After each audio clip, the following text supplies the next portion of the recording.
Howdy, folks. Spencer here, and today I want to talk about this new Legendary Dominion Captain's Bundle. And I'm going to get straight to the point here with it. You're not buying this bundle for the Captain's Bundle aspect of it. Captain bundles, for those of you that don't know, are bundles that have an instant level token to allow you to take a character right from the tutorial up to max level right off the bat. And with the Jem'Hadars, they start at level 60, whereas every other faction starts at level 1. So obviously, there is a lower value from going from level 60 to 65 compared to the other factions that go from 1 to 65. Cryptic has adjusted the price of this bundle to compensate for that. Traditionally, these bundles are 12,000 Zen, and this one's going to be 9,000 Zen. And for the first 2 weeks that it's out, from April 14th through April 28th on PC, it's even going to have a 50% discount, meaning that the actual cost of it is 45 US dollars or 4,500 Zen. So, really, at that price point, I think it's a good deal if you like the Jem'Hadar attack ship. You're getting an improved version of the Jem'Hadar attack ship at that price point, and you do get some additional perks if you have a Jem'Hadar character you want to level up. You'll get some exclusive rewards and all that for the Jem'Hadar character. But the issue is only one of your Jem'Hadar characters can get some of these items, like this Jem'Hadar Karatikin or whatever, and the Weiyun Bridge Officer, which has a really good space trade on it, will only be available for the character that uses this instant level up token. So the value of this bundle is diminished, especially for those of you that have multiple Jem'Hadar characters, because you have to pick which one's going to be getting these really nice exclusive Jem'Hadar things on them. Now, you don't have to make a new character to use this instant level token. You can use it on an existing character. It won't receive all of the benefits, obviously. A level 65 character is not going to be increased to level 65 off of this, but you will get the additional benefits like the extra inventory slots, the gear, the exclusive things that I mentioned, like the Kuratakin and the Weiyun clone bridge officer. Like, you'll get those, but only that one character. So if you have multiple Jem'Hadar characters, unless Cryptic changes this, you have to pick which one is your favorite to unlock those pieces of gear. So at 4,500 Zen, I think this is a good deal for the ship itself. But for the Captain's Bundle, you can pretty much ignore everything about the Captain's Bundle because I don't think it matters to most people. It will matter to a few of you, though, next week, as I have to imagine that alongside this bundle being released, that they're going to start up a new Jem'Hadar recruitment event. So if you don't have a Jem'Hadar character, then the instant level token here might be of more value to you if they do launch that event next week, which, as I said, I have to imagine they will do. So if you don't have a Jem'Hadar, then maybe you might actually care about this Captain token or the instant level token, but I think for most of us, it doesn't matter at all. In fact, I think Goss has talked about it too. You can go check out his video after mine here, and he goes and criticizes it quite a bit, rightfully so, because it really does seem quite silly that they made a token to take you up 5 levels. It just seems a bit ridiculous in my opinion. Now let's talk about the ship itself. The legendary Jem'Hadar Vanguard pilot attack ship. This is a much improved version of the Jem'Hadar attack ship, which is something that I have loved for many years. I mean, I've got videos up on this channel of me flying the original Tier 5 version back in 2014. I flew the Tier 6 versions, the both promo versions there for a while. They were fun ships to fly, and I think if you're a fan of the bug ship, you're going to really like this ship itself. It's got the Vanguard mechanic, which means it has 2 wingmen around it.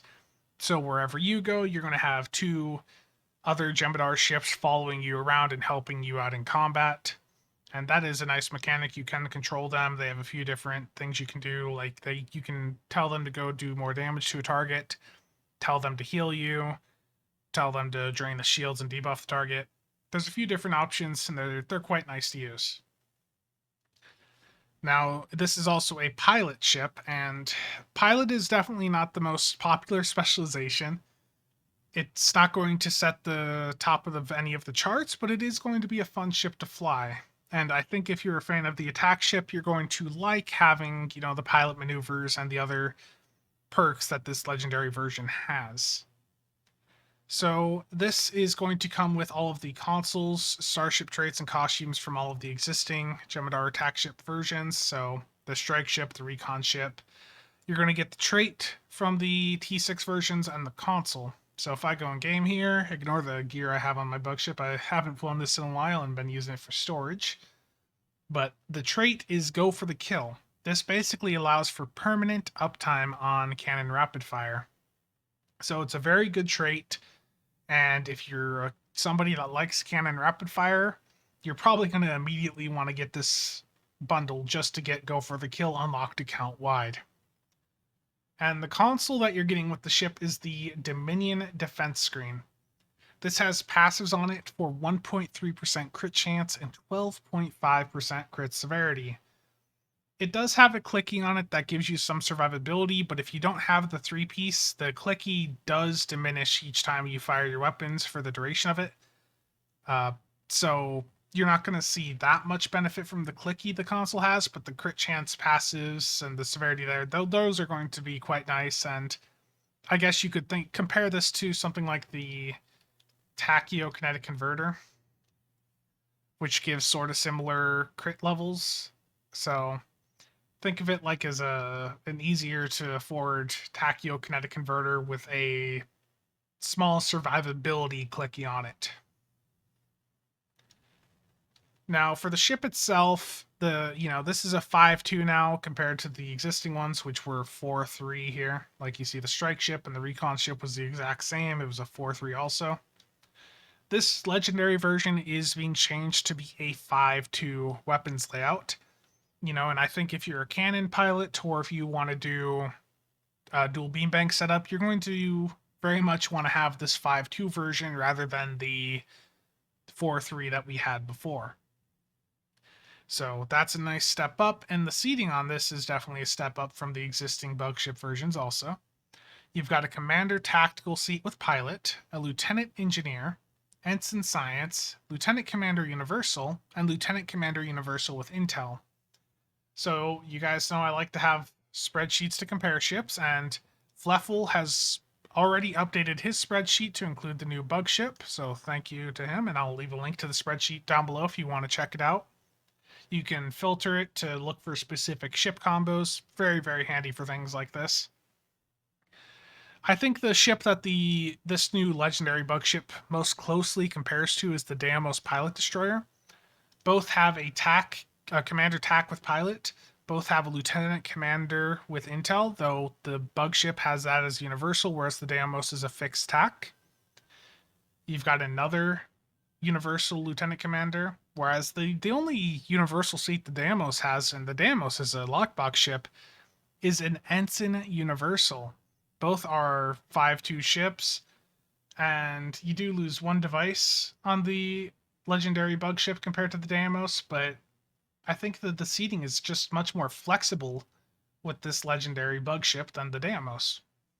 And the Deimos is already a fairly popular PvP ship, so I expect that the legendary bug ship is going to be a very nice, very affordable PvP option as a dogfighter, especially for those of you that have Exodus Active Probat to take advantage of the double intel teams and all that Exodus cheese in PvP. So overall, I think it's a solid ship with this seating. I think it's fairly solid. Its maneuverability is fairly good compared to other things. It's got a higher hull and shield mod than these other ships on here that have comparable bridge officer seating. It's just a really, really solid ship all around. It's not going to set records, like I said, but